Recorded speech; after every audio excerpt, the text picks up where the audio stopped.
지난주에 십계명을 지키기 위해서 먼저 하나님이 어떠한 분이신가를 알아야 한다 이렇게 나눴습니다. 하나님은 어떤 분이신가 지난주에 두 가지 나눴는데 어떤 분이신지 여러분 아십니까? 나오죠? 하나님 어떤 분이십니까? 그 다음엔 I am who I am 스스로 계신 하나님. 하나님은 우리와 항상 함께 계신다. 그런데 어떤 분을 함께 계십니까? I am who I am 지존하시고 전능자이신 우리를 따라오시는 분이 아니라 우리가 따라가야 되고 순종해야 되는 분으로 우리와 함께 계신다. 이것을 알아야지만 십계명을 반드시 지킬 수 있고 십계명 가운데 은혜를 받을 수 있다는 거예요. 이 두 가지를 의식하지 못하고 잊어버린다면 우리의 삶은 우리가 주인이 될 수밖에 없습니다.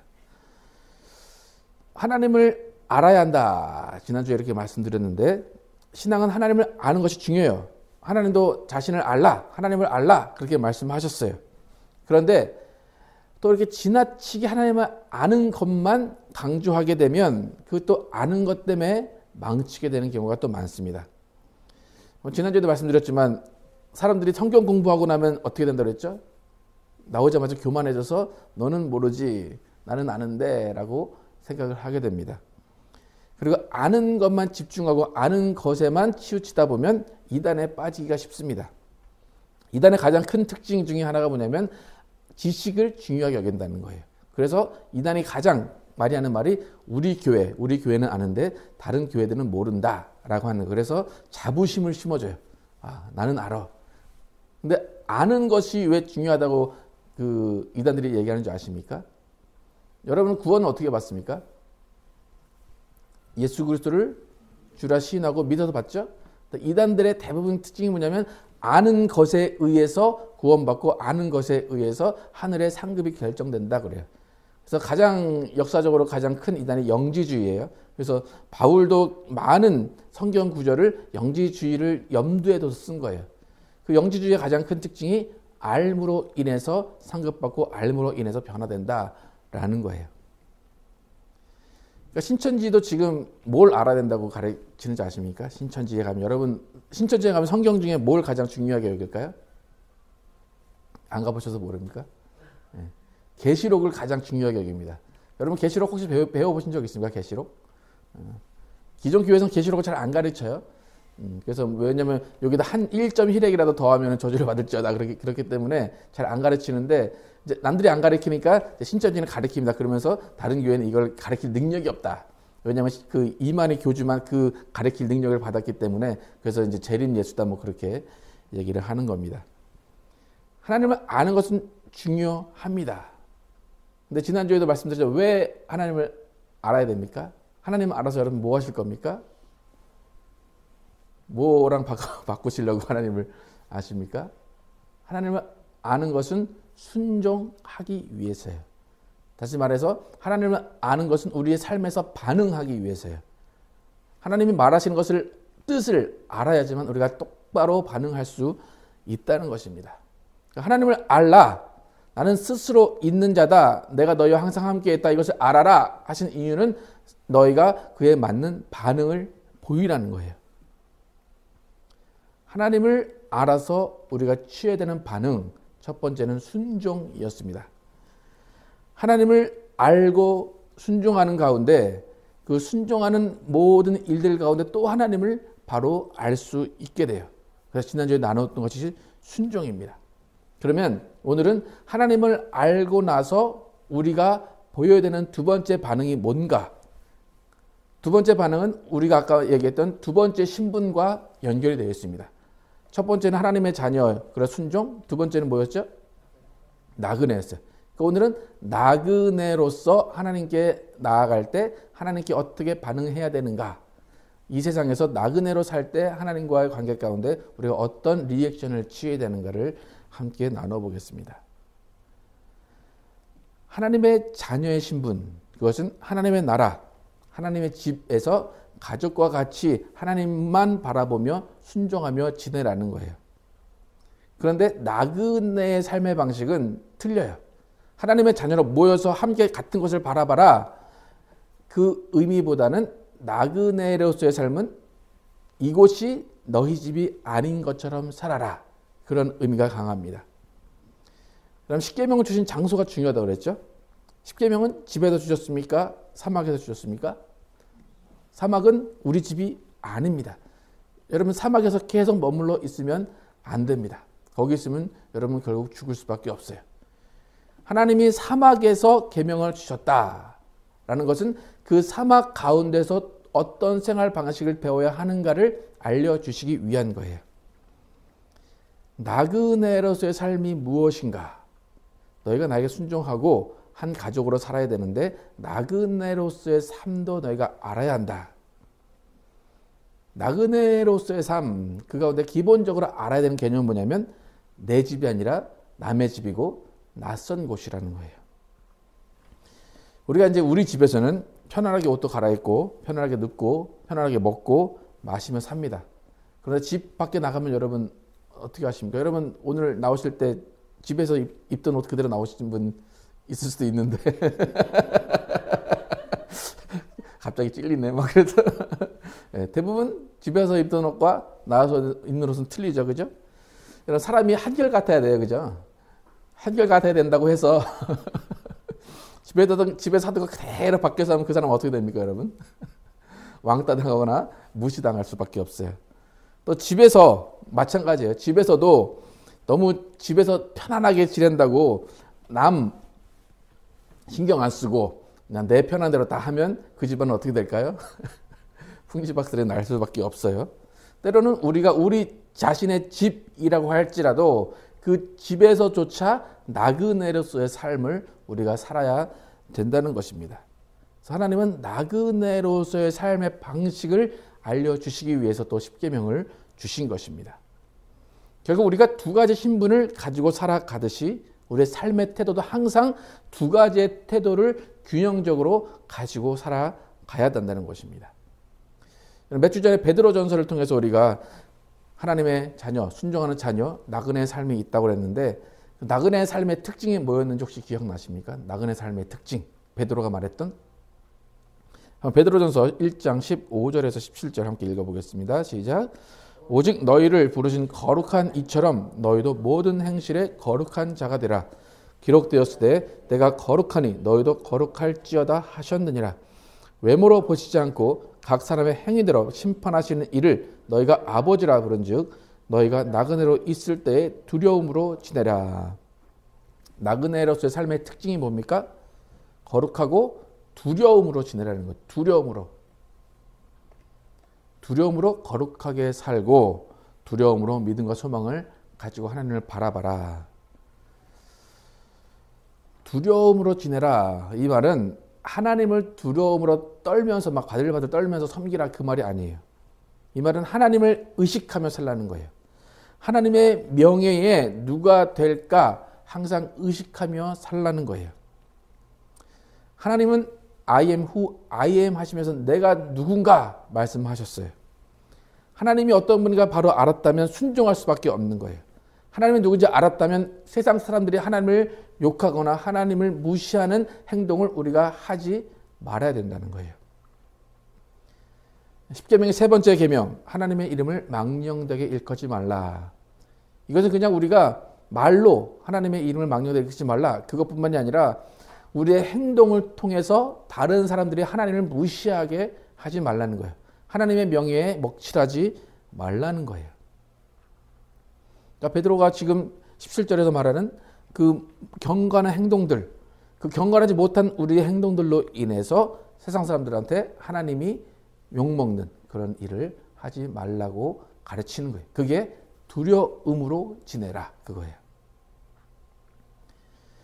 우리의 삶은 결국에 나그네의 삶이라는 거예요. 그렇기 때문에 우리의 모든 삶의 터전, 삶의 공간에서 우리는 나그네로서의 삶의 태도를 가져야 됩니다.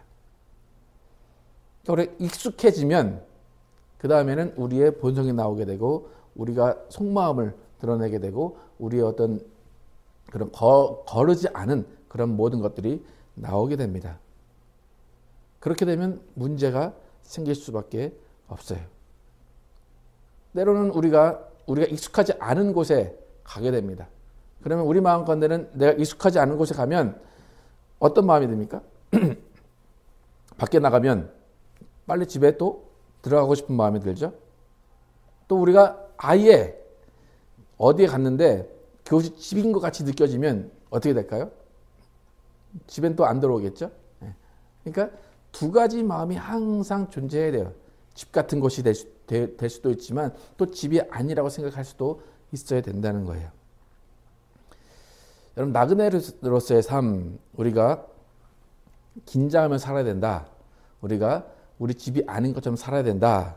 그렇게 얘기하는데, 여러분 혹시 이런 말 많이 들으셨죠? 그 사람의 성격을 알려면 함께 여행을 같이 가봐라. 그러죠?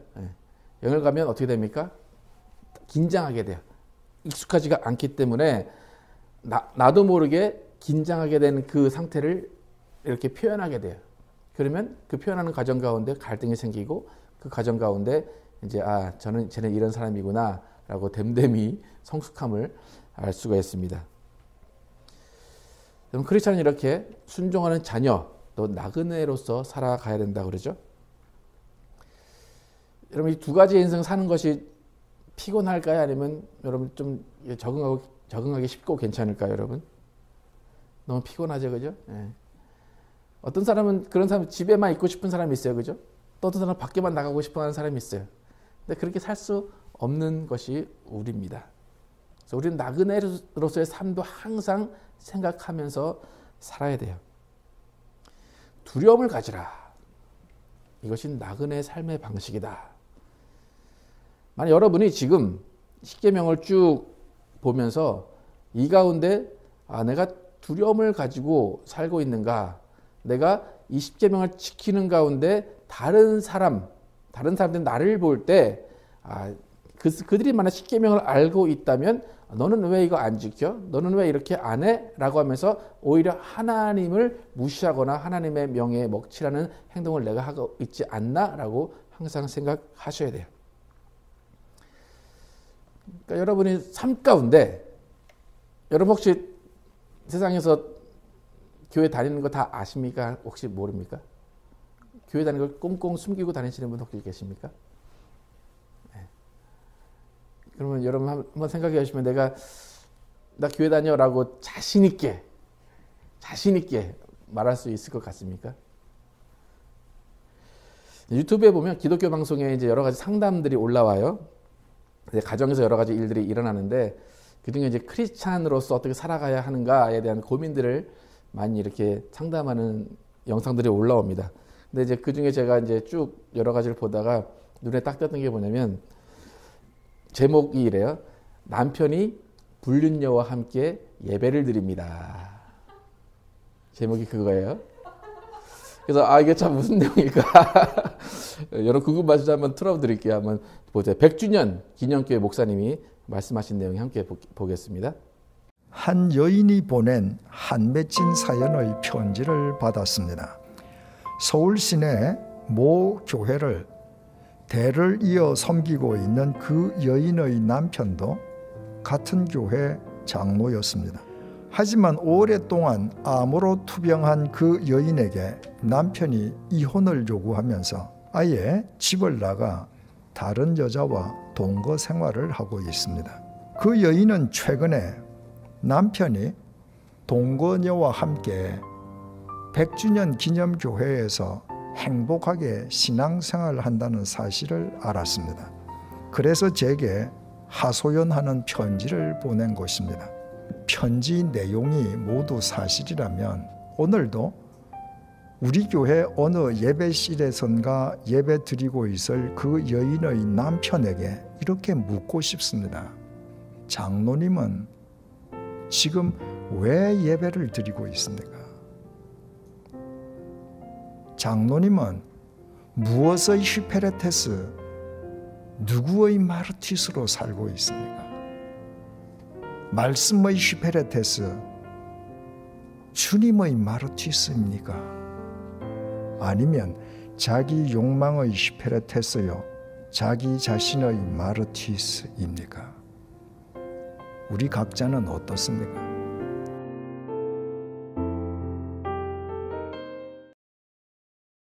어떻습니까, 여러분? 여러분은 어떻습니까? 이 장로님 안식일을 거룩하게 지키라는 계명을 철저하게 지킵니다. 그죠? 아마 이제 다른 그 여인이 다녔던 교회 같아요. 그 여인이 다녔던 교회에 가서 행복하게 예배를 드린다. 이 목사님이 또 이제 전제를 둔 게 이 편지가 사실이라면, 그런데 이제 뭐 그 내막은 확실히 모를 수도 있겠지만, 하여튼 이 상황 여러분 어떻게 생각하십니까? 이 예배를 왜 드립니까? 이 예배를 하나님이 기뻐하실까요? 아니면 어떻게 하실까요? 예배 드리는 것이 기쁨이고 예배 드리는 것이 나의 만족입니다. 하나님, 나 예배 왔습니다. 그런데 십계명은 하나는 지키고 있는데 세 번째 계명이나 열 번째 계명을 열심히 어기면서 나는 하나님께 예배 드렸습니다 라고 하고 있습니다. 하나님을 두려워하는 것인가? 아까 여기도 당신은 누구의 종입니까? 누구의 증인입니까? 얘기하죠. 네. 당신은 당신의 종입니까? 당신 욕망의 종입니까? 라고 물어보죠. 이 남편, 이 장로님이 하셔야 되는, 예배에 와서 하셔야 되는 일은 뭘까요? 거룩하게 찬양해야 될까요? 뭘 해야 될까요?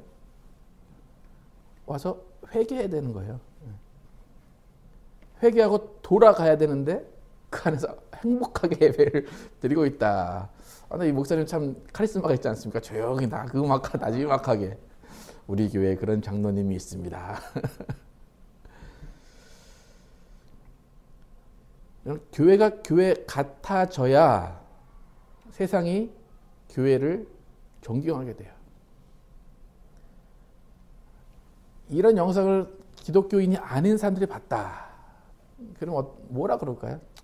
니네가 그렇지 뭐. 그죠? 염치가 있어야지. 그럼 나그네로 살아라. 이것은 염치 좀 있어라 그거예요. 하나님 믿었으면 그 다음에 염치 좀 있어서 하나님의 이름에 먹칠하지 말라 이거예요. 마태복음 23장 23절에 율법학자들과 바리새파 사람들아, 위선자들아, 너희에게 화가 있다. 너희는 박하와 회향과 근처의 11조를 드리면서 정의와 자비와 신의와 같은 율법의 더 중요한 요소들을 버렸다. 그것들도 소홀히 하지 않아야 했지만 이것들도 마땅히 행해야 했다. 예수님이 바리새인들, 너희는 위선자다. 너에게 화가 있다. 11조도 드려야 되지만 너희가 더 중요하게 여겨야 되는 정의, 자비, 신의, 그런 것들을 더 중요하게 여겨야 된다라고 말씀하세요. 우리는 모두가 다 계명을 어길 수밖에 없는 사람이에요. 우리도 불린 여호와 함께 불린 나무와 함께 예배를 드릴 수밖에 없는 사람이에요.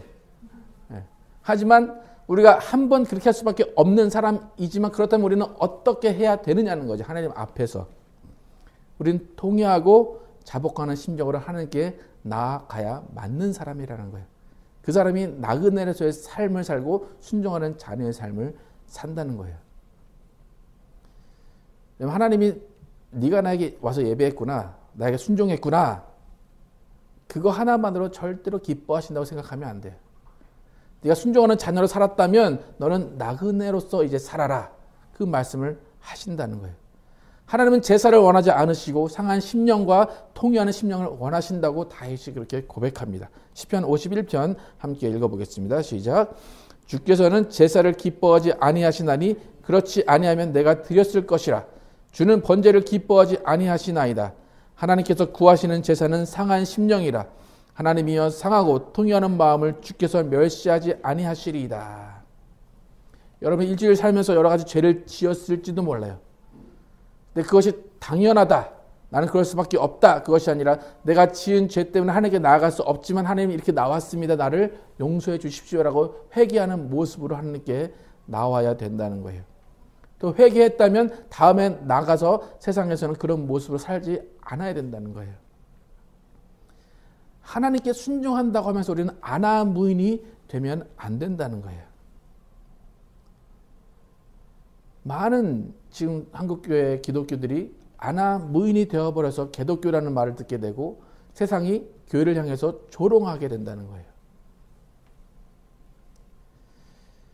그런 한국 교회의 그런 많은 어떤 그런 나쁜 점들을 개혁하자라고 해서 지금 많은 개혁하는 교회들이 나그네 삶의 방식을 교회에 적응하면서 교회 문턱을 낮추고 있어요.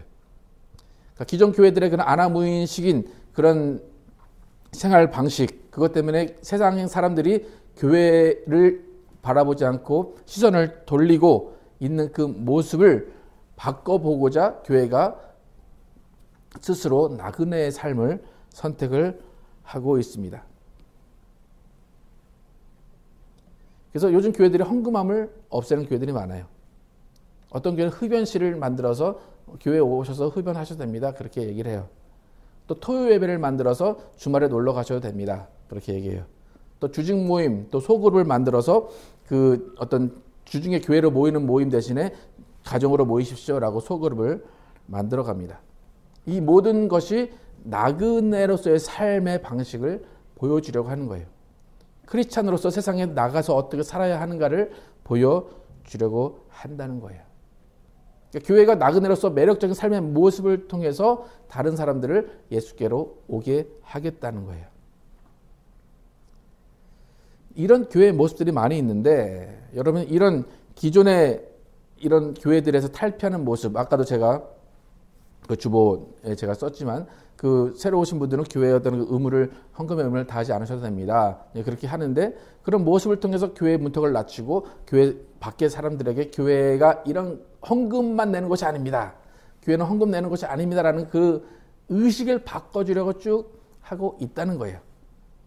그 모습, 그것이 나그네로서의 삶의 모습을 보여주려고 한다는 거예요.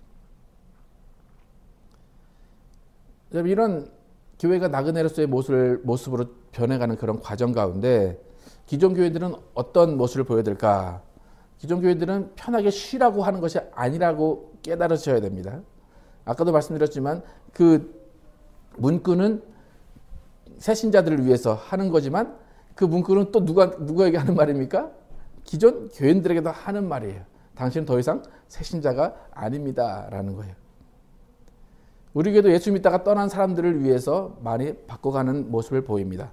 교회를 부정적으로 생각하는 사람들이 다시 와서 이런 교회도 있구나 라고 생각하게 하기 위해서 많은 것을 바꿔갑니다.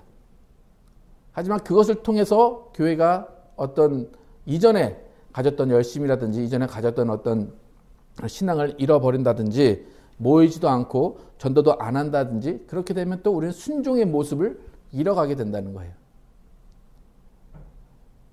만약에 이제 아까 제가 말씀드린 흡연실이 있다. 아싸 우리 흡연실 생겼다. 장로님 우리 한번 담배 피러 갑시다. 그럼 어떻게 될까요? 거기 온 새신자가 어떻게 될까요? 담배 흡연실 마저 안 가요. 에이 무슨 장로가 흡연실을 누굴 위해 만든 거예요? 세상 사람들. 그 흡연실은 기존 교인들을 위해서 만든 것이 아니라는 거예요. 근데 꼭 그걸 기어 들어가는 교인들이 있다는 거예요. 여러분이 순종하는 자녀로서 살 수 있는 신앙이 되었다면 순종하는 자녀로 살아야 돼요. 그 순종하는 자녀의 삶 가운데 나그네로서의 삶을 지켜 나가야 된다는 것입니다. 만약 그렇게 흡연실에 가서 장로님하고 집사하고 같이 그렇게 담배 피러 간다면 그것은 우는 사자와 같이 마귀가 입을 벌리고 있는 그곳에 스스로 걸어 들어가는 것과 똑같아요. 여러분 교회가 십계명을 회복하자는 것은 뭐냐면 나그네로서의 삶의 방식을 통해서 하나님의 이름이 땅에 떨어져 있는 것을 회복하자는 거예요. 순종하는 자녀의 모습을 더욱더 권고히 해나가면서 두려움으로 살아가는 모습을 통해서 세상을 구원하자는 거예요. 그러니까 가정교회나 이제 그 하나복 그 나들목 교회를 보면 겉으로 볼 땐 철저하게 새신자 위주로 돌아가요. 교회도 무조건 새신자 위주로 돌아가요. 그래서 새신자를 VIP라고 해가지고 모든 예배는 VIP 위주로 돌아갑니다. 하지만 그 이면에 보면 세미나를 가는 이유가 그거예요. 그 이면을 보기 위해서. 그 이면을 보면 순종하는 자녀로서의 삶을 사는 사람들은 교회에서 적어도 10시간에서 30시간까지 봉사를 하면서 교회를 이끌어 간다 그래요. 11조도 명칭만 바꿔요. 그 서울 침례교회 11조를 뭐라고 하냐면 사랑의 씨앗이라고 그래요. 사랑의 씨앗이라고 그래서 우리가 100을 받았다면 90은 우리 거고 10은 심어야 된다는 거예요. 하나님의 법칙은 심은 곳에서 나게 하시지 심지 않은 곳에서는 나게 하지 않으신다는 거예요. 그래서 예수님의 이름으로 구원받고 하나님의 순종하는 자녀가 된 사람은 사랑의 씨앗을 심어야 됩니다. 라고 해가지고 이제 그 세미나, 나들목교회 세미나 가면 거기서는 이제 하늘 가족이라고 그래요. 그래서 저희 교회도 이제 그 코스를 하나 더 만들려고 해요. 세 가족 코스 지나면 하늘 가족이라고 그래서 이제 가족은 무슨 의미가 있습니까? 여러분 자녀를 키우면 여러분은 무슨 의무가 있습니까?